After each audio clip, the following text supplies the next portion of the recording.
Hey everyone, Chris Patterson here, fantasy author, and this is day 8 of the April Author Challenge. Still catching up. I guess I'm going to say that every time I do a video until I actually catch up. But the question for day 8 is, how do you name your characters? And this is a pretty good one, so this is going to be maybe a slightly longer video, maybe like 3 minutes or so. One of my biggest complaints about a lot of fantasy books, as much as I like them, is oftentimes authors, it's kind of like, I don't know, I guess fantasy authors kind of try to think up the weirdest, hardest names to pronounce. And that's always frustrating for me. So one of the things that I do with my fantasy books is as I create a people or a culture, I try to liken it to a culture in our own world, right? So my fantasy series is make-believe world, make-believe people, make-believe religions, all that stuff, right?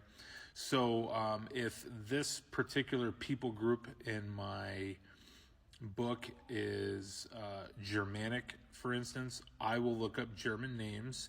I don't want them to be exactly like German names, so I'll change them up a little bit, give them a little bit of flair. But that's basically how I name my characters. Maybe the character's strong, so I'll look up, maybe in their culture is like Latin, so I'll look up the Latin word for strong, and that's how I'll create their names. So a lot of different ways I do that, even with non-human races like elves and dwarves and goblins. There's actually a really cool website out there called the Fantasy Name Generator. I use that quite a bit. I don't want to straight copy and paste off of that.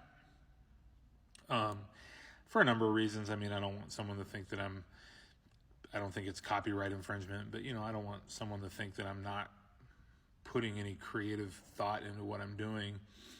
But that can be a good help to kind of give you some ideas. You got an elf. Here's a elf name that's kind of typical to Warcraft or Tolkien elves or whatever. And so that's pretty much how I name my characters. Try not to make it super awkward and weird and hard to pronounce. Make it relevant, make it something that people can relate to.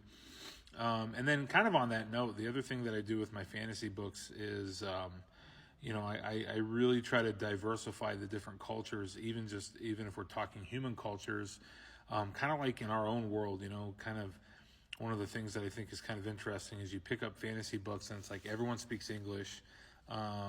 Everyone looks the same, and it just, I think there's a little bit of, it's a little disingenuous, right? Because, cultures are going to be different. And if you're all the way across the world, you're not going to speak the same language. So anyhow, that's a little bit of a tangent. So that's how I name my characters. I hope you find that interesting. Maybe food for thought for yourself if you're a writer. So that is day 8 of the April Author Challenge. So until next time, happy reading, happy writing, and peace.